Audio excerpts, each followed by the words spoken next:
ईरानी IRGC के brigadier ने बड़ा बयान दे दिया है। ईरान के कब्जे में है इजरायली बंधक, ये कहा है। ईरान की बंधकों को मारने की धमकी सामने आई है। ये बड़ा बयान है जिसमें कहा गया है कि ईरान के कब्जे में है बंधक और उन्हें मारने की धमकी भी सामने आई है। एक और बड़ी खबर आपको बता दें इस वक्त की, वो ये कि गाजा खाली कराने का ऑपरेशन तेज हो गया है। इजरायली डिफेंस फोर्स ने गाजा में खोला है निकासी कॉरिडोर। आपको यह भी बता दें कि लोगों को दक्षिणी गाजा की तरफ भेजा जा रहा है और इस तरह के बड़े जत्थे दिखाई दे रहे हैं जो दक्षिणी गाजा की तरफ जा रहे हैं। लगातार इजरायली डिफेंस फोर्स का एक्शन जारी है गाजा में। इजरायल ने तय कर लिया है कि वो गाजा का भूगोल बदलने वाला है और यही अरब में परमाणु युद्ध का बवंडर लाने वाला संकट बन सकता है। इजरायल एक खास मकसद से गाजा पट्टी को खाली करा रहा है। गाजा पट्टी को खाली कराने के बाद इजरायल अपने सबसे बड़े सामरिक और व्यापारिक प्रोजेक्ट की शुरुआत करने वाला है। इस प्रोजेक्ट का उद्देश्य अरब में अपने दुश्मन देशों के खिलाफ एक बड़ा सामरिक मार्ग तैयार करना है और साथ ही गाजा को हमेशा के लिए अपने नियंत्रण में लेना है। गाजा से एक जलमार्ग बनाने का फैसला हो चुका है। TV9 भारतवर्ष की वर्ल्ड एक्सक्लूसिव स्टोरी में देखिए क्या है इजरायल का गाजा प्लान।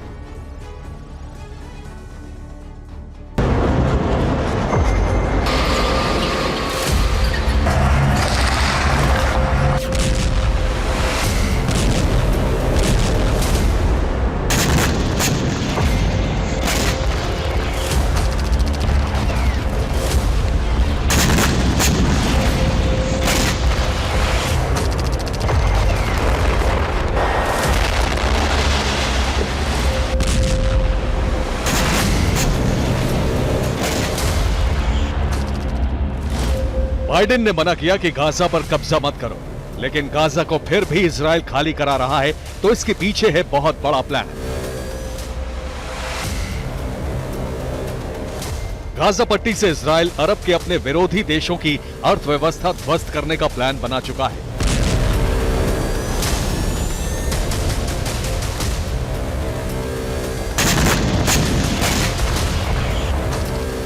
इजरायल ने अपने सबसे महत्वाकांक्षी प्रोजेक्ट को पूरा करने की हट ठान ली है। इजरायल ने तय कर लिया है कि अब गाजा वैसा नहीं रहेगा जैसा 7 अक्टूबर से पहले था।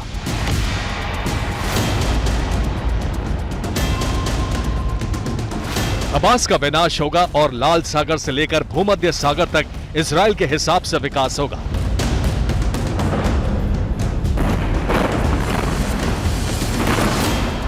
इसीलिए इजरायल के प्रधानमंत्री बेंजामिन नेतन्याहू ने वो घोषणा कर दी है जिसकी आशंका पहले दिन से ही जताई जा रही थी।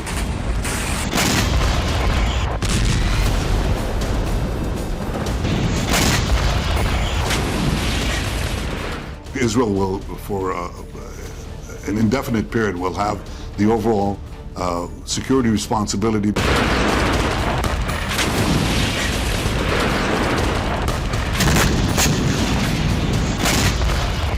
इजरायल ने इस फैसले को धरातल पर उतारने के लिए ग्राउंड ऑपरेशन शुरू कर दिया है।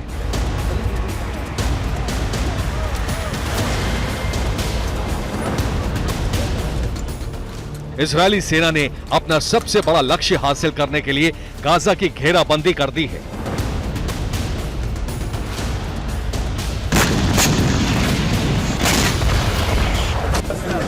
गाजा सिटी और उत्तरी गाजा का कनेक्शन दक्षिणी गाजा से काट दिया गया है। सलाह अल दीन रोड पर इजरायली फोर्सेस ने कब्जा कर लिया है और अब फिलिस्तीनियों को बाहर निकालने के लिए यहां इवैक्यूएशन रूट बना दिया गया है। फिलिस्तीनियों को दक्षिण गाजा की तरफ भेजा जा रहा है। जहां जहां इलाके खाली हो रहे हैं वहां वहां इजरायली सेना हमास के ठिकानों पर बड़े हमले कर रही है।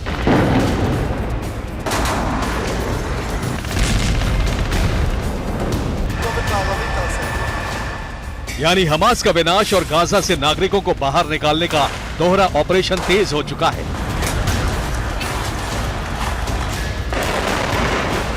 इजरायल के इस फैसले का पूरी दुनिया में विरोध हो रहा है। खास बात ये कि सहयोगी देश भी इसे इजरायल की सबसे बड़ी गलती बता रहे हैं। मोहम्मद रसूलुल्लाह, मोहम्मद रसूलुल्लाह, ला इलाहा इल्लल्लाह, ला इलाहा इल्लल्लाह। व्हाइट हाउस ने कहा है कि अमेरिका फिलिस्तीनियों को गाजा से निकालने का समर्थन नहीं करता। जॉर्डन ने कहा है कि फिलिस्तीनियों को गाजा से निकालने का मतलब युद्ध की घोषणा है। ईरान ने कहा है कि गाजा पर इजरायल का कब्जा महाविनाशक युद्ध शुरू करा देगा।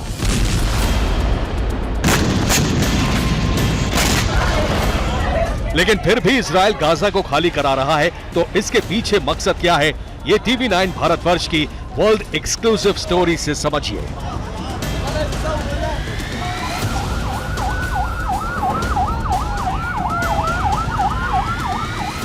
दरअसल इजराइल गाजा को अपने सबसे बड़े प्रोजेक्ट के लिए इस्तेमाल करने की तैयारी कर चुका है और इससे अरब का नक्शा बदलेगा और इजराइल के विरोधी देशों की अर्थव्यवस्था पर चोट होगी।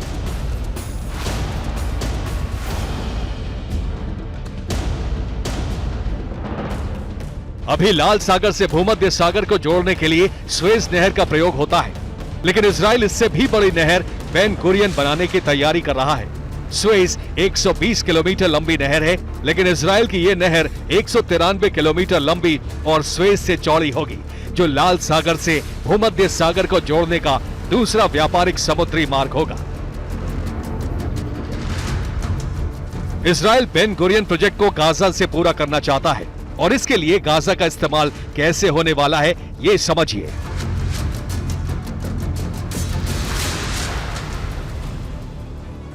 इजराइल का बेन गुरियन प्रोजेक्ट अकाबा की खाड़ी से शुरू होगा।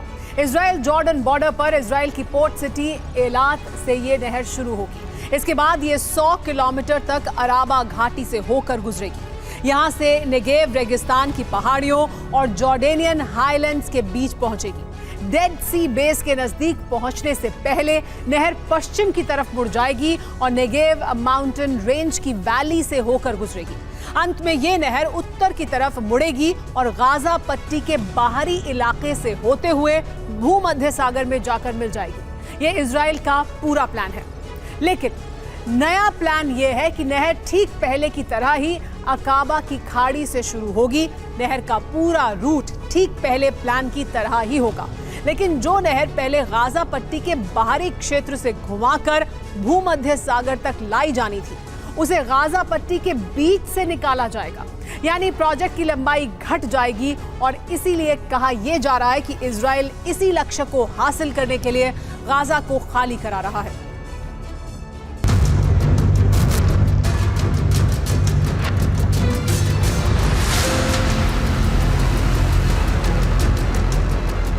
बेन गुरियन नहर प्रोजेक्ट को पूरा करने के लिए गाजा पट्टी से फिलिस्तीनियों को निकालकर मिस्र और पड़ोसी देशों में भेजा जा रहा है।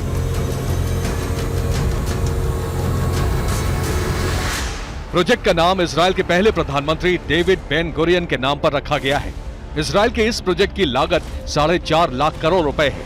गाजा पट्टी से नहर निकालने से प्रोजेक्ट की लंबाई घटेगी, प्रोजेक्ट की लागत भी कम हो जाएगी।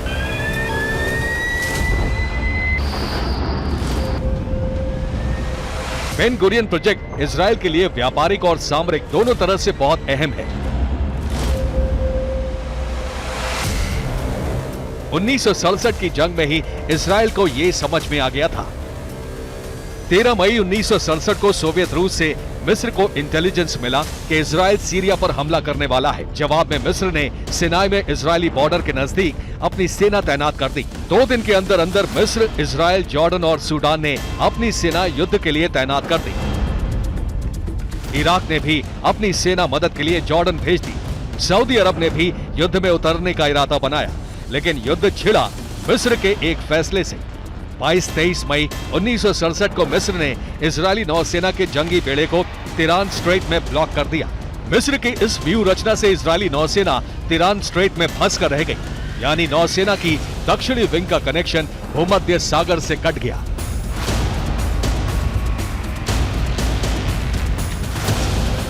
इजरायल ने तभी तय कर लिया था कि दुश्मनों की इस व्यू रचना का तोड़ बेन गुरियन प्रोजेक्ट होगा।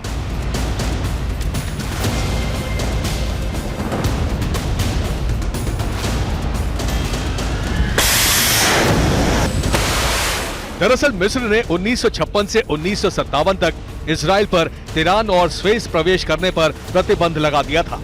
1967 से 1975 तक एक बार फिर तिरान और स्वेज में इजराइल के प्रवेश पर प्रतिबंध जारी रहा।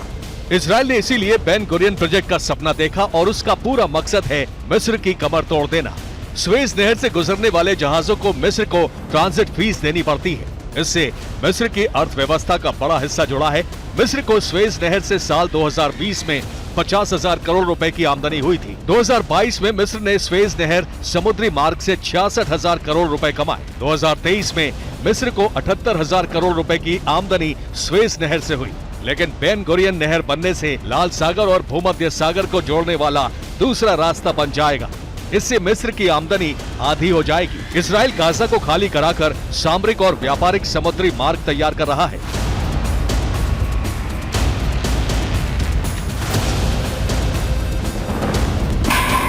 लेकिन खतरा है कि गाजा को जल मार्ग में बदलने का प्लान परमाणु युद्ध का द्वार भी खोल सकता है।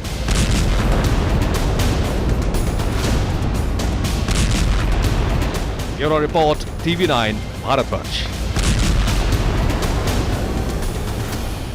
आईडीएफ के मरकावा टैंक की तबाही का वीडियो सामने आया। इस वक्त की बड़ी खबर ये, अल-कस्साम ब्रिगेड के लड़ाकों ने टैंक को उड़ा दिया है।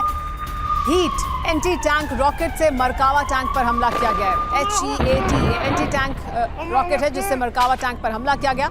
रॉकेट अटैक में तहस नहस हुआ मरकावा टैंक।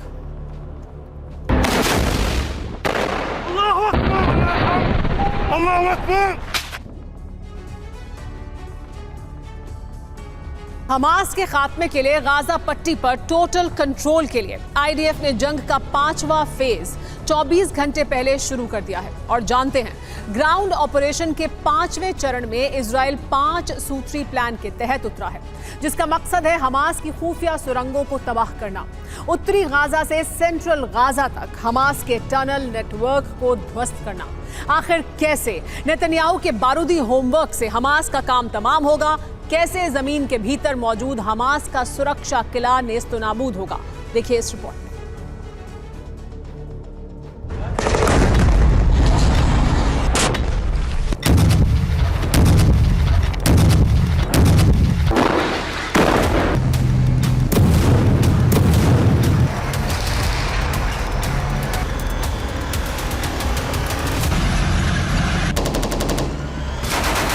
गाजा पट्टी में इजराइल के ग्राउंड ऑपरेशन का 5वां चरण शुरू हो चुका है।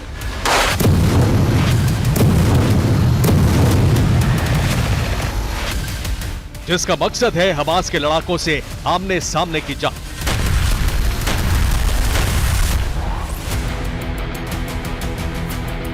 आईडीएफ के टारगेट पर हमास लड़ाकों की सुरंग और हमास के टॉप कमांडर्स को चुन चुनकर मौत के घाट उतार।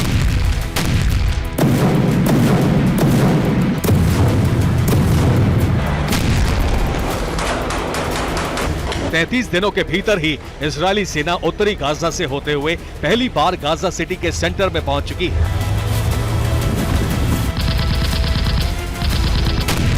और अब आईडीएफ के जवानों की सीधी टक्कर हमास के लड़ाकों से होनी है।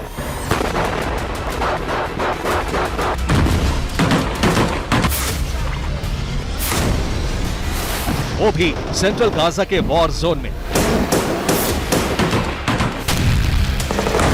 क्योंकि अब तक हमास के लड़ाके सुरंगों में छिपकर आईडीएफ पर प्रहार कर रहे थे। गुरिल्ला युद्ध नीति के जरिए इजरायली सेना पर पलटवार कर रहे थे।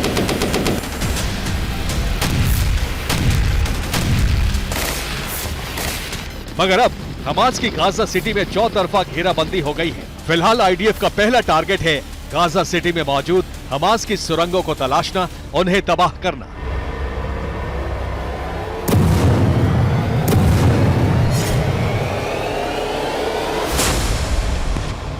जानते हैं, इसके लिए इजरायली सेना डॉग स्क्वाड की मदद से सुरंगें तलाश रही है। बुलडोजर के जरिए सुरंगों को तहस नहस किया जा रहा है, वहीं विस्फोटकों के जरिए टनल्स को तबाह किया जा रहा है।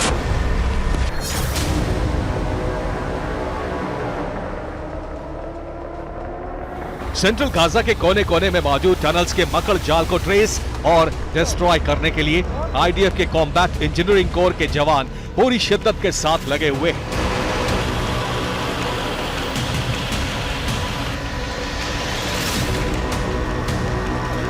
इजरायली सेना की तरफ से जो जानकारी सामने आ रही है उसके मुताबिक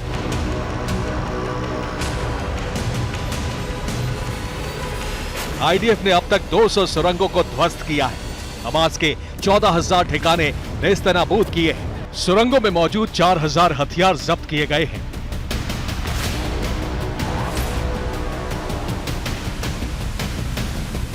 दरअसल इजराइल के डिफेंस मिनिस्टर ने यह ऐलान किया है कि ग्राउंड ऑपरेशन के 5th फेज में 5 टारगेट तय किए गए हैं।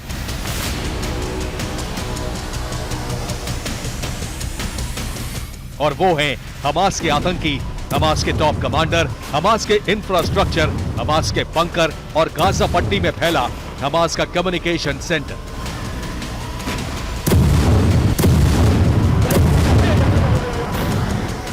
अपने इसी प्लान के तहत आईडीएफ लगातार उत्तरी गाजा से सेंट्रल गाजा तक ग्राउंड ऑपरेशन को अंजाम दे रहा है।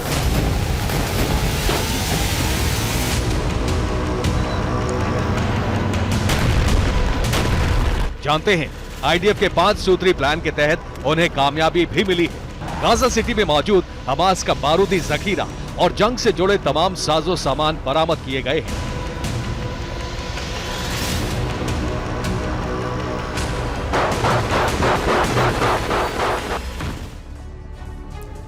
अब तक हमास की जिन 200 सुरंगों को ध्वस्त किया गया, वहां से इजरायली सेना ने करीब 4000 से ज्यादा हथियारों की खेप जुटाई है, जिसमें शामिल हैं गन और ग्रेनेड लॉन्चर, जिनकी तादाद करीब 375 के आसपास है। वहीं हमास लड़ाकों के करीब 43 मशीन गन को कब्जे में लिया गया है। इसके अलावा हमास के टॉप कमांडरों की 4 पिस्टल को भी आईडीएफ ने सुरंग से जब्त किया है। हमास की सुरंगों में करीब 280 एम्यूनिशन यानी गोला बारूद पकड़ा गया है। इसके अलावा टनल्स में मौजूद 1493 विस्फोटक और ग्रेनेड भी आईडीएफ ने अपने कब्जे में लिए हैं। वहीं पिस्टल और असॉल्ट राइफल की करीब 370 मैगजीन भी जब्त की गई हैं। इतना ही नहीं, हमास के लड़ाकों का सबसे घातक हथियार आरपीजी यानी रॉकेट प्रोपेल्ड ग्रेनेड के 760 लॉन्चर भी सुरंगों से ही मिले हैं। वहीं करीब 98 रॉकेट भी आईडीएफ ने जब्त किए हैं।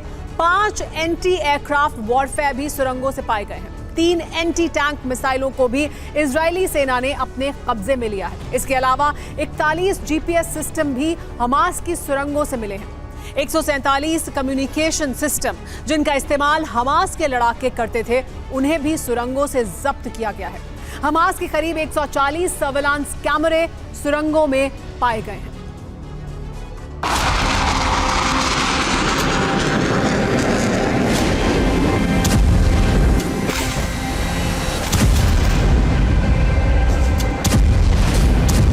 ग्राउंड ऑपरेशन के 5वें फेज में इजराइल ने टैंक तोपों के साथ साथ ड्रोन और मिसाइलों से भी प्रहार शुरू कर दिए हैं।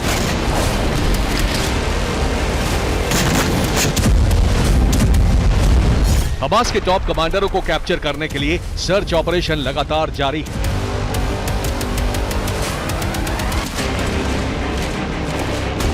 उनके सीक्रेट ठिकानों और जमीन के भीतर मौजूद टनल्स को तबाह किया जा रहा है।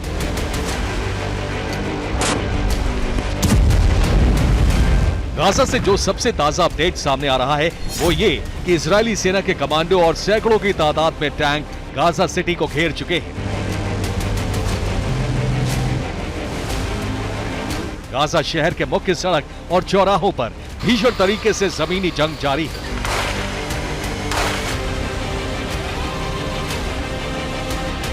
हालांकि हमास के लड़ाके भी आईडीएफ का जमकर मुकाबला कर रहे हैं।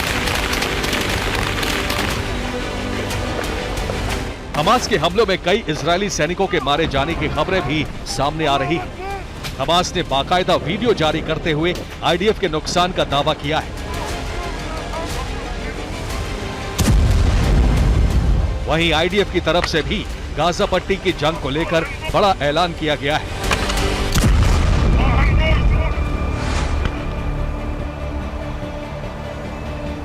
वो ये कि गाजा में सीज फायर कतई नहीं होगा। हमास के खिलाफ हमारी जंग जारी है और इसका अंत हमास के खात्मे के साथ ही होगा।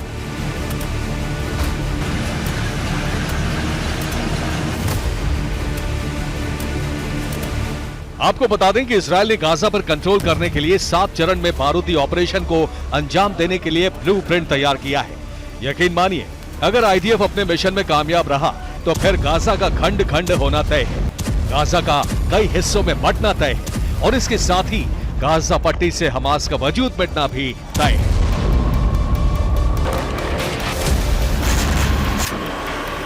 Bureau report, TV9 Bharatvarsh. Northern Gaza के अलजाला इलाके में एयर स्ट्राइक की गई है। आईडीएफ की बमबारी में जमींदोज हुई बहुमंजिला इमारत। धमाके के बाद आसमान में उठा बारूदी धुएं का गुबार। एयर स्ट्राइक के चलते अलजाला में मचा है हड़कंप।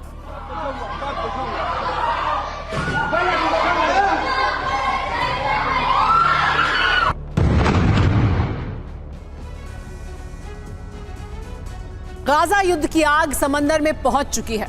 ब्लू जोन में विनाश की परमाणु ज्वाला भड़कने वाली है। दुनिया की 3 सबसे बड़ी शक्तियां एक दूसरे से टकराने वाली हैं और इसी के साथ समंदर में सुपर पावर की जंग शुरू हो जाएगी। ईरान के इशारे पर अमेरिकी बेस पर हमले तेज हो गए हैं। ईरान कई देशों के साथ मिलकर किसी भी वक्त इजराइल पर धावा बोल सकता है।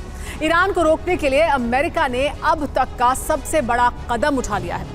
बाइडेन ने ईरान के पास वो परमाणु पनडुब्बी भेज दी है जो टॉमाहॉक मिसाइल से लैस है। तो क्या अब फारस की खाड़ी में तीसरा विश्व युद्ध शुरू होने जा रहा है?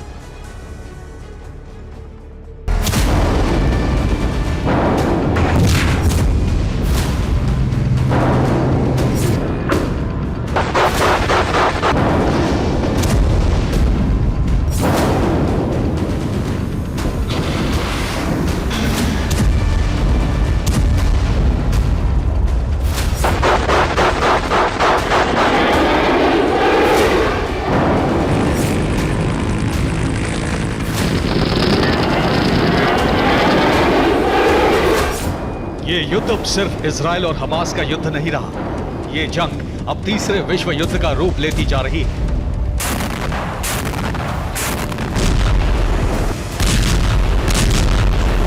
इस युद्ध की वजह से अरब में अब तक का सबसे बड़ा और विनाशक युद्ध शुरू होने का खतरा बढ़ गया है।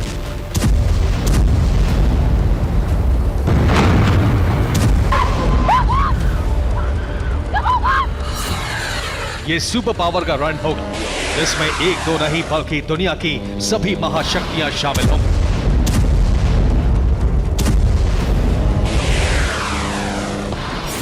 अमेरिका, ब्रिटेन, इजराइल, रूस, चीन, ईरान, ये वो देश हैं जो आपस में टकराने वाले हैं। ये वो देश हैं जो अरब में परमाणु विनाश का सबसे बड़ा तूफान लाने के लिए तैयार हो चुके हैं।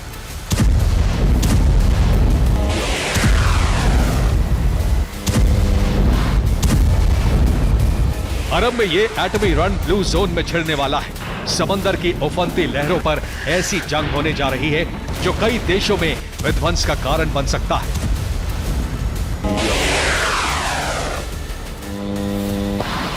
जब से गाजा युद्ध शुरू हुआ है, जब से इजराइल के हमले शुरू हुए हैं, तभी से ईरान अमेरिका को आग दिखा रहा है। ईरान के इशारे पर आधा दर्जन कट्टरपंथी संगठन मिडिल ईस्ट और अरब में मौजूद अमेरिकी बेस पर हमले कर रहे हैं। इराक और सीरिया में ईरान के प्रॉक्सी संगठन अमेरिकी बेस पर करीब करीब हर रोज हमले कर रहे हैं।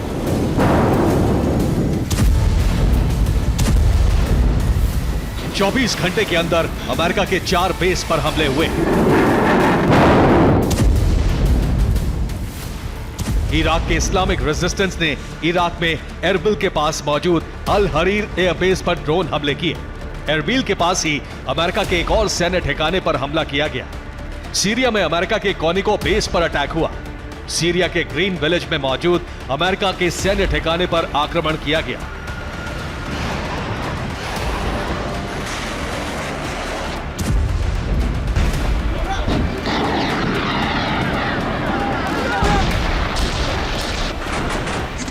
अक्टूबर से लेकर अब तक अमेरिकी बेस पर 45 से ज्यादा हमले हो चुके हैं। अमेरिकी एयर बेस पर ये हमले ईरान के इशारे पर हो रहे हैं, जिससे अमेरिका परेशान है। सीरिया के तल बैदर बेस पर 2 बार हमले हो चुके हैं। सीरिया के अल शहादी बेस पर बार बार हमले हो चुके हैं। सिराय के ही यूफ्रेट्स बेस पर 4 बार हमले हो चुके हैं। सीरिया में ही मौजूद ग्रीन विलेज बेस पर 5 बार हमले हो चुके हैं। रुमालिन बेस पर 1 बार अटैक हुआ है। अल तन्फ गैरिसन बेस पर 4 बार ड्रोन हमले हुए हैं। सीरिया के कोनिको बेस पर 2 बार अटैक हो चुके हैं। इराक के बशूर में मौजूद अमेरिका के बेस पर 4 बार हमले हो चुके हैं। इराक में अमेरिका के एरबिल बेस पर 6 बार ड्रोन हमला हो चुका है। अल असद एयरबेस पर 13 बार हमले हो चुके हैं। बगदाद के पास मौजूद अमेरिकी ठिकाने पर 1 बार हमला हुआ है। यानी 23 दिनों के अंदर अमेरिकी बेस पर 47 बार आक्रमण हो चुका है।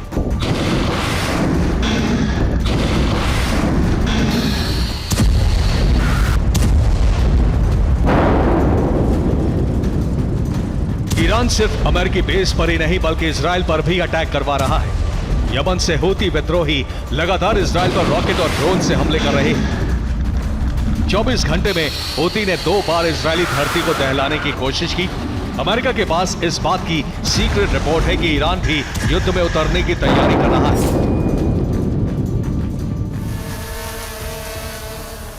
इसीलिए अमेरिका ने मिडिल ईस्ट में अपनी न्यूक्लियर सबमरीन भेज दी है। ये वो सबमरीन है जो घातक मिसाइल टॉमाहॉक से लैस है।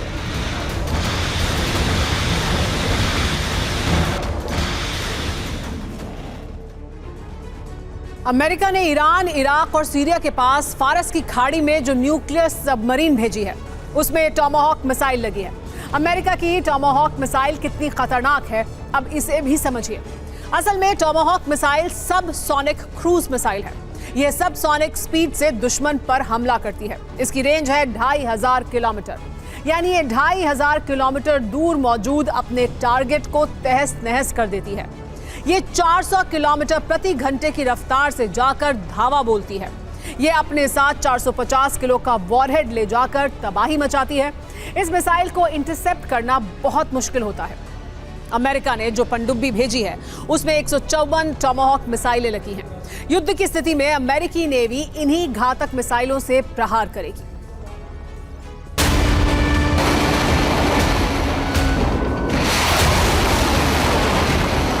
अमेरिका की टॉमाहॉक मिसाइल बेहद खतरनाक होती है। इस मिसाइल को मिडिल ईस्ट और अरब में सिर्फ ईरान रोक सकता है।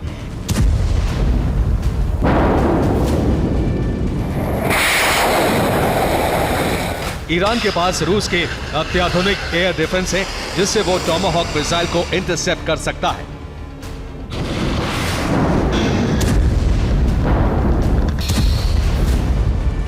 अमेरिका ने सिर्फ न्यूक्लियर सबमरीन ही नहीं बल्कि आइजनहावर समेत कई एयरक्राफ्ट कैरियर भी मिडिल ईस्ट और अरब में भेज दिए। मैं इस वक्त अशदोद के समंदर के किनारे खड़ा हूं। सामने आपको पोर्ट नजर आएगा और पोर्ट के सामने समंदर का वो चौड़ा सीना जिसमें तमाम वॉरशिप्स जो इजराइल से ताल्लुक रखते हैं, इटली से ताल्लुक रखते हैं, अमेरिका से ताल्लुक रखते हैं, वो इस वक्त उनको तैनात कर दिया गया है। ये युद्ध जंग के मोर्चे पर न सिर्फ जमीन पर लड़ा जा रहा है बल्कि समंदर में भी एक बड़ा खतरा नजर आ रहा है जिसको दिखाने के लिए हम इस वक्त मेडिटेरियन सी के किनारे पहुंच चुके हैं। मिडिल ईस्ट में रूस और चीन ने भी अपना पैर पसारना शुरू कर दिया है। चीन मिडिल ईस्ट में अपना सैन्य बेस बनाने जा रहा है जिससे अमेरिका टेंशन में आ गया है। चीन अपना सैन्य बेस ओमान में बनाएगा। इसका मतलब यह हुआ कि मिडिल ईस्ट में चीनी सेना की मौजूदगी भी होने वाली है। उधर पुतिन ने अमेरिका और इजराइल के लिए बहुत ही खौफनाक संदेश जारी कर दिया है। पुतिन ने ऐलान किया है कि अब नया वर्ल्ड ऑर्डर बनाने का वक्त आ गया है जो निष्पक्ष होगा। इस तरह से युद्ध में अमेरिका के साथ साथ चीन और रूस भी उतरते दिख रहे हैं। आने वाले वक्त में सुपर पावर के बीच जंग हो सकती है। ये वो जंग होगी जो तीसरी बार विश्व विनाश की वजह बनेगी। Bureau report, TV9, Bharatvarsh. Gaza city में आईडीएफ का ऑपरेशन जारी है। हमास की सुरंग को ध्वस्त किया गया है। इजरायली सेना ने किया है बड़ा विस्फोट।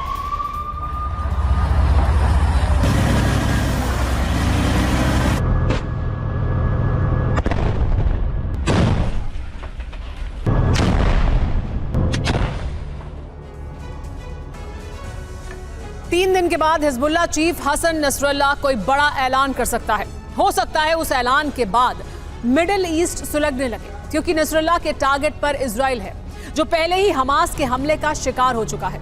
अगर हमास और हिजबुल्लाह एक साथ इजराइल विनाश का षड्यंत्र रचेंगे तो अमेरिका को जंग में कूदना पड़ेगा, और अमेरिका का जंग में कूदना सीधे तौर पर एक बड़े युद्ध का ऐलान होगा। लेकिन अमेरिका को इसके लिए 11 नवंबर तक इंतजार करेगा, क्योंकि उसी दिन नसरुल्लाह के विध्वंसकारी प्लान दुनिया के सामने आएंगे।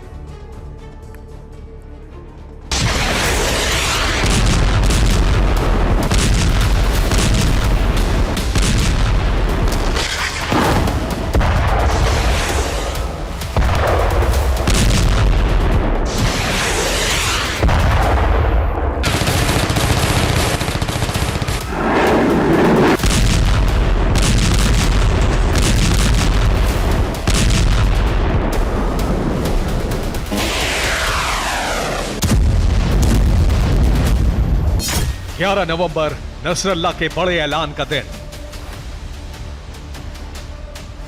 11 नवंबर इजराइल में बड़ी तबाही का दिन।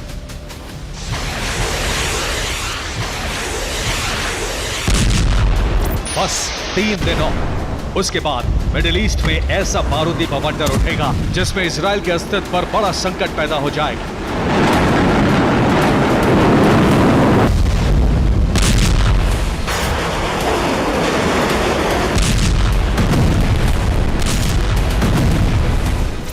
क्योंकि जब जब नसरल्लाह बोलता है तो कुछ बड़ा होता है।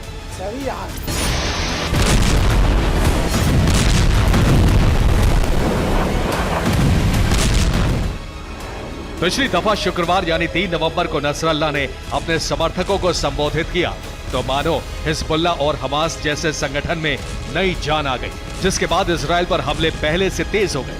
अब 11 नवंबर को जब नसरल्लाह फिर बोलेगा तो कोई बड़ी अनहोनी होने की आशंका है। हो सकता है 7 अक्टूबर जैसे हमले का ब्लूप्रिंट सामने आ जाए। 11 नवंबर को हिजबुल्लाह शहीद दिवस मनाता है। उसी दिन सैयद हसन नसरल्लाह टीवी पर अपने समर्थकों को संबोधित करेगा। 11 नवंबर 1982 को हिजबुल्लाह लड़ाके अहमद कासिम ने इजराइल के मिलिट्री कमांड के हेडक्वार्टर में आत्मघाती हमला किया था, जिसमें 80 सैनिक मारे गए थे। यानी इस बात की पूरी आशंका है कि 11 नवंबर को नसरल्लाह कुछ ऐसा ऐलान कर सकता है जो इजराइल में भारी तबाही ला सकता है,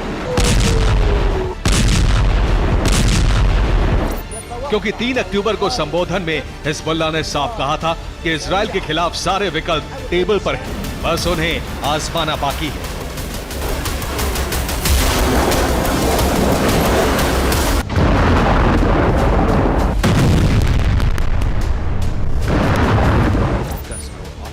इस बीच हिजबुल्लाह के deputy secretary general Naim Qassem ने कहा है कि हमारे बढ़ते हुए हमले बता रहे हैं कि इजराइल ने अगर हमले नहीं रोके तो उसे भयानक अंजाम भुगतने के लिए तैयार रहना होगा। यानी 11 नवंबर से पहले ही हिजबुल्लाह ने अपने बारूदी तेवर दिखाने शुरू कर दिए हैं। सोचिए, जब आगाज ऐसा है तो अंजाम कैसा होगा। हिजबुल्लाह अब हमले के लिए मिसाइल इस्तेमाल कर रहा है, खास तौर से इजरायली फाइटर जेट को गिराने के लिए सरफेस टू एयर मिसाइल दाग रहा है। ये उसी हमले का वीडियो है जब सरफेस टू एयर मिसाइल से इजरायली प्लेन को गिराने की कोशिश की गई। हिजबुल्लाह ने एक वीडियो भी जारी किया है जिसमें दिखाया गया है कि उसने कैसे इजराइल के सैन्य वाहन को उड़ा दिया। ये लेबनान बॉर्डर पर अल बयात मिलिट्री बेस के एकदम पास का वीडियो है। वाहन उड़ाने के बाद वहां कुछ हिजबुल्लाह लड़ाके भी दिख रहे हैं। दावा किया जा रहा है कि हिजबुल्लाह ने इजराइल के अल बयात बेस पर कब्जा कर लिया है। इसके जवाब में इजराइल ने जबरदस्त पलटवार किया है। आईडीएफ ने लेबनान में मौजूद एक मिलिट्री डिपो को उड़ा दिया है। ये उसी का वीडियो है।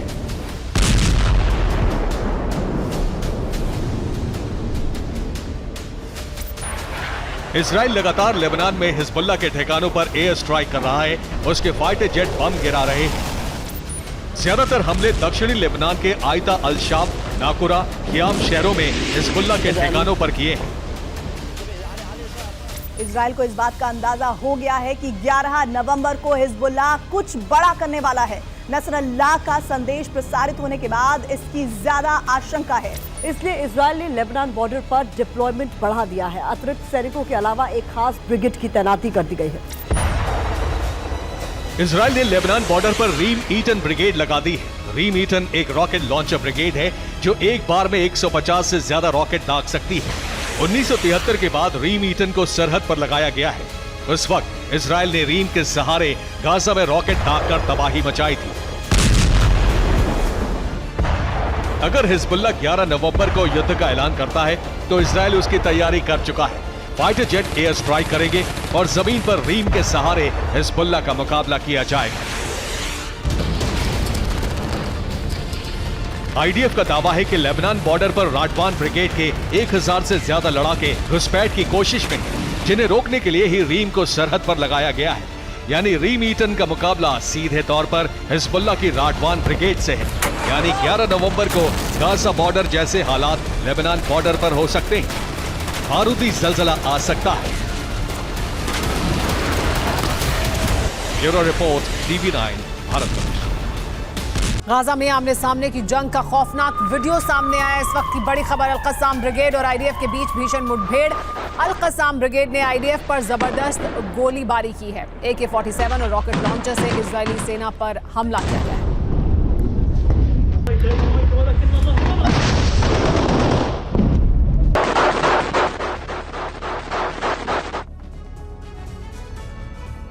गाजा पट्टी पर विस्फोटक हमले करने के लिए इजरायली सेना ने AI और रडार जैसे हाईटेक फीचर से लैस 4000 मीटर तक सॉलिड प्रहार करने वाले मरकावा टैंक को वॉर जोन में भेजा, जो 5वीं पीढ़ी का जंगबाज है। मगर गाजा के बैटल ग्राउंड में आईडीएफ का ये विध्वंसक शिकारी ढेर हो चुका है। हमास के हमलों में इसके चिथड़े उड़ चुके हैं। आखिर क्यों गाजा का मैदान बना मरकावा टैंक का कब्रिस्तान? देखिए इस रिपोर्ट में।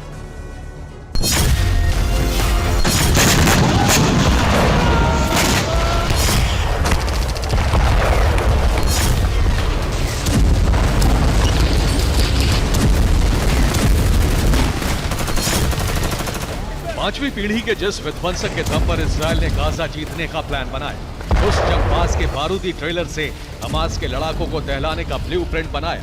आज की तारीख में आईडीएफ का वही लड़ाका हमास के आगे सरेंडर कर चुका है।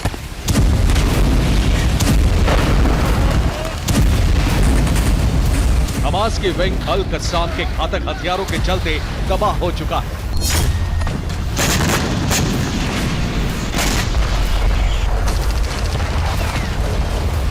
बात कर रहे हैं इजरायली सेना के मरकावा टैंक की, जिसे वॉर जोन में हमास के लड़ाकों ने तहस नहस कर दिया है।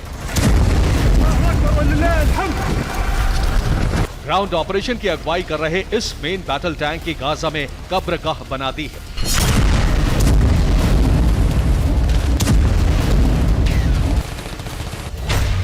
जी हां, हमास इजरायल के 13 मरकावा टैंक ध्वस्त कर चुका है।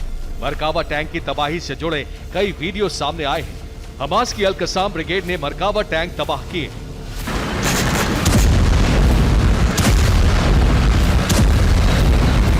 कभी आसमानी प्रहार में तो कभी आर पार की जंग में वॉर जोन से मरकावा टैंक की तबाही के नामालूम कितने ही वीडियो सामने आ चुके हैं। ऐसे में सवाल उठता है कि जिस टैंक को इजरायल का गेम चेंजर माना जा रहा था, आखिर वो हमास के हथियारों के आगे क्यों ढेर हो रहा है? क्यों हमास और अल कस्साम ब्रिगेड आधा दर्जन से ज्यादा मरकावा टैंकों को नेस्तनाबूद कर चुके हैं? तो आपको बता दें कि हमास के लड़ाके मरकावा को टारगेट करने के लिए RPG-7 राउंड का इस्तेमाल कर रहे हैं, जो अपने एक प्रहार से टैंक को कबाड़ में तब्दील कर दे रहा है।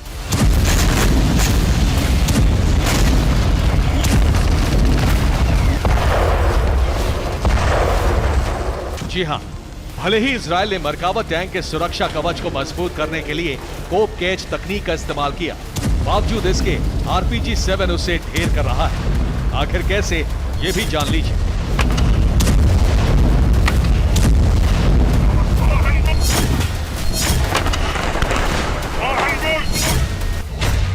RPG यानी rocket propelled grenade anti tank हथियार है। RPG-7 किसी भी टैंक के कवच को भेद सकता है। हमास के लड़ाके घात लगाकर इससे हमला करते हैं। RPG-7 को कंधे पर रखकर फायर किया जाता है। ड्रोन के जरिए भी RPG-7 से हमला करना संभव है।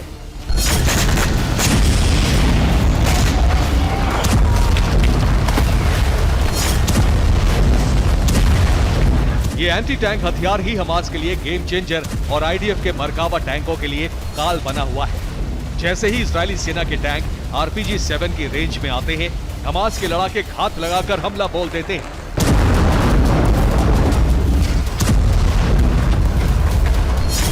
जिसका नतीजा यह होता है कि इजरायल का सबसे आधुनिक टैंक एक छोटे से हथियार के आगे पस्त हो जाता है। Bureau report, TV9 Bharatvarsh. Hezbollah के ठिकानों पर आईडीएफ की ताबड़तोड़ स्ट्राइक हुई है। इजरायल ने हिजबुल्लाह के वेपन डिपो को तबाह कर दिया है। फाइटर जेट के जरिए हिजबुल्लाह के वेपन डिपो पर हमला किया गया। आईडीएफ ने एयर स्ट्राइक से जुड़ा ड्रोन फुटेज भी जारी किया।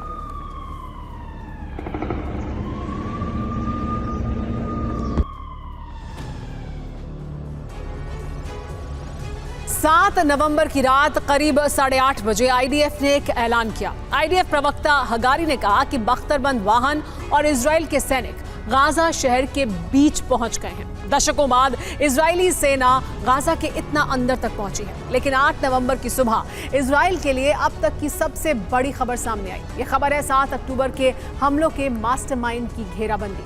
ये मास्टरमाइंड है हमास कमांडर याह्या सिनवार, जिसे इजरायली सेना ने घेर लिया है।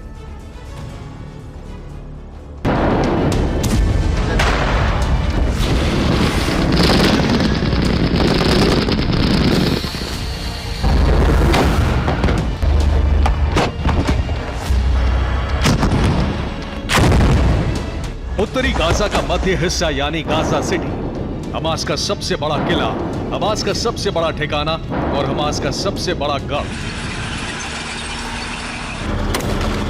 गाजा सिटी में अब इजरायली सेना के टैंक घूम रहे हैं। इस शहर में हमास के ठिकानों पर इजरायली सेना हमले कर रही है। गाजा सिटी पर इस वक्त इजरायली फोर्सेस की मजबूत पकड़ हो चुकी है।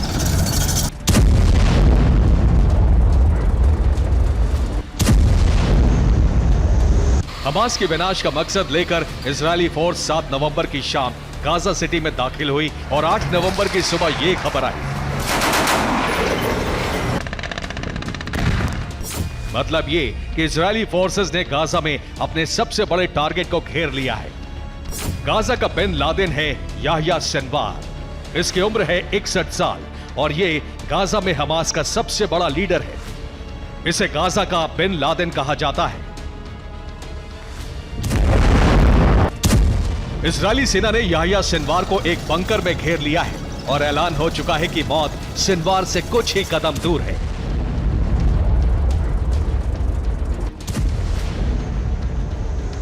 सिनवार गाजा सिटी के एक सुरंग के बंकर में छिपा है। यह सुरंग एक अस्पताल के नीचे है।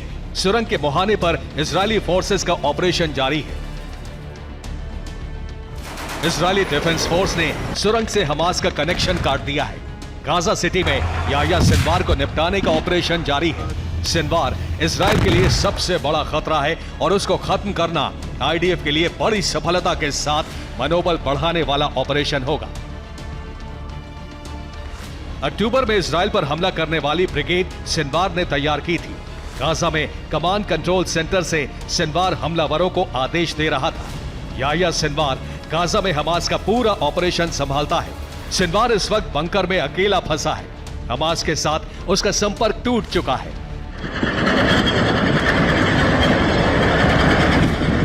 आईडीएफ ने ऐलान कर दिया है कि सिनवार की मौत अब दूर नहीं, क्योंकि गाजा सिटी में पहली बार इजरायली फोर्स इतने बड़े पैमाने पर ऑपरेशन ऑल आउट चला रही है।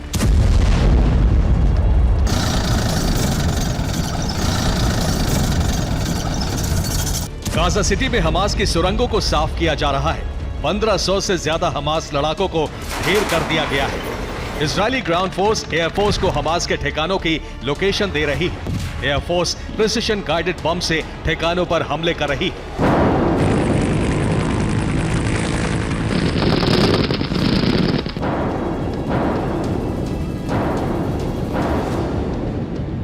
हवाई हमले के बाद सुरंगों में ग्राउंड फोर्स उतर रही है। 7 नवंबर की रात आईडीएफ ने उत्तरी गाजा में हमास के एंटी टैंक मिसाइलों के 3 ठिकाने नष्ट किए हैं। गाजा में जैसे जैसे इजरायली फोर्सेस गहरे उतर रही है, वैसे वैसे हमास की पकड़ कमजोर होती जा रही है। अब अगर गाजा में हमास का सबसे बड़ा लीडर याह्या सिनवार ढेर कर दिया गया, तो ये हमास लीडरशिप के लिए अब तक का सबसे बड़ा झटका साबित होने वाला है। Bureau report, TV9 Bharatvarsh. Hamas और हिजबुल्लाह के हमलों से दहलता इजराइल अब एक नए संकट में घिर गया है, जिसकी वजह से ग्राउंड ऑपरेशन रोका जा सकता है। दरअसल इजराइल के पास तोप के गोलों की कमी हो गई है। यहां तक कि अमेरिकी भी इजराइल के लिए गोले नहीं दे पा रहे, क्योंकि यूक्रेन को जितनी जरूरत है उतने ही गोलों का प्रोडक्शन हो पा रहा है। जाहिर है इस किल्लत की वजह से इजराइल को नुकसान भी उठाना पड़ सकता है।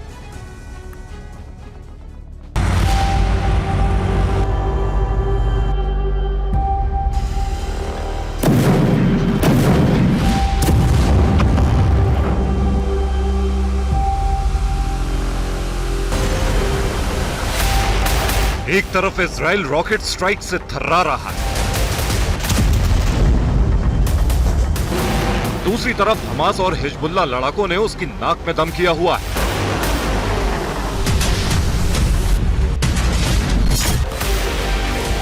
हालांकि इजराइल एयर स्ट्राइक से जवाब दे रहा है, लेकिन ग्राउंड ऑपरेशन के बिना ये युद्ध जीत पाना बेहद मुश्किल है। लेकिन ग्राउंड ऑपरेशन के लिए उसके पास तोप के गोले की किल्लत हो गई है। हालात इतने खराब हैं कि अमेरिका भी तोप के गोले सप्लाई करने में नाकाम है।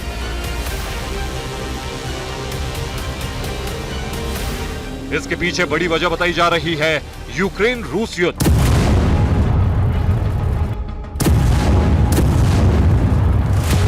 क्योंकि अमेरिका ने इसी साल जनवरी में 10 महीने पहले इजराइल में मौजूद अपने हथियारों से 155 mm के 3 लाख गोले यूक्रेन भेज दिए, जिससे इजराइल का स्टॉक खाली हो गया। अब इजराइल को ग्राउंड ऑपरेशन के लिए तोप के गोले चाहिए। हालांकि उसने अगस्त में 10 लाख गोलों का ऑर्डर दिया, जिनकी सप्लाई 2024 से पहले मुमकिन नहीं।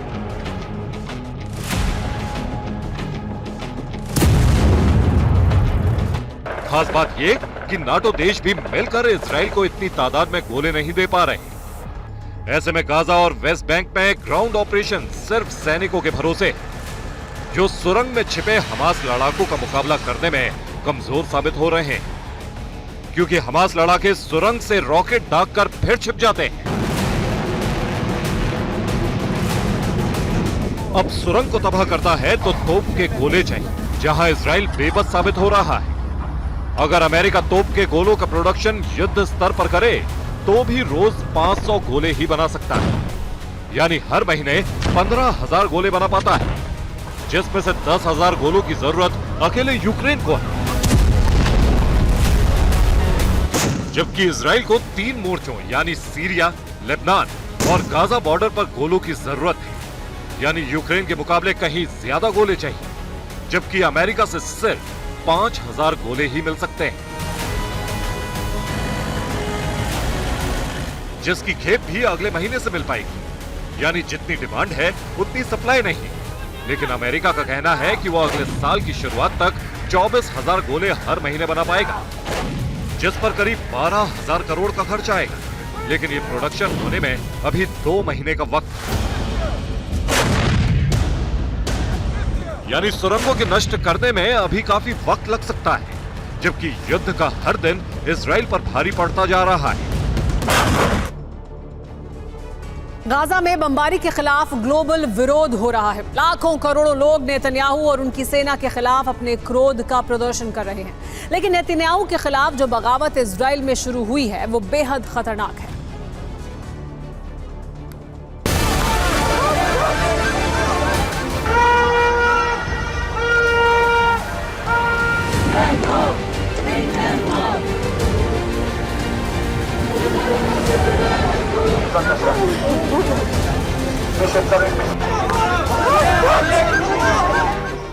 ये आक्रोश उस इजराइल के खिलाफ है जो गाजा पर हमले कर रहा है।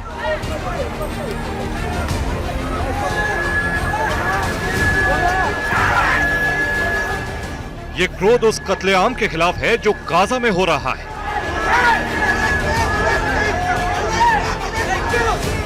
दुनिया के तमाम देशों में इसी तरह हजारों और लाखों की तादाद में लोग गाजा युद्ध के खिलाफ हुंकार भर रहे हैं।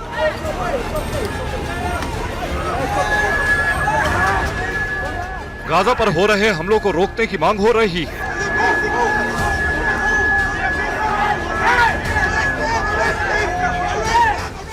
नेतन्याहू का विरोध सिर्फ विदेशों में ही नहीं बल्कि इजराइल के अंदर भी हो रहा है।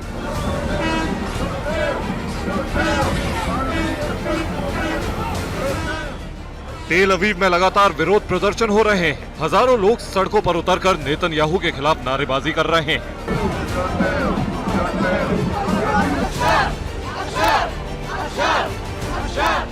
ये वो लोग हैं जो हमास के हमले के लिए नेतन्याहू और उनकी नीतियों को जिम्मेदार बता रहे हैं।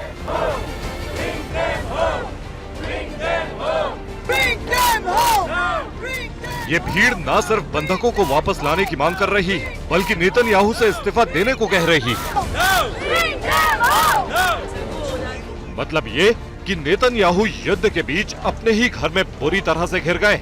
इजराइल की जनता न सिर्फ बागी हो गई है बल्कि नेतन्याहू के खिलाफ मोर्चा खोल दिया है। इस बात से नेतन्याहू और उनकी पूरी सरकार टेंशन में आ गई है। लोगों के आक्रोश से नेतन्याहू सरकार इतनी डर गई कि इजराइल के पूर्व रक्षा मंत्री को बयान देकर सफाई देनी पड़ी।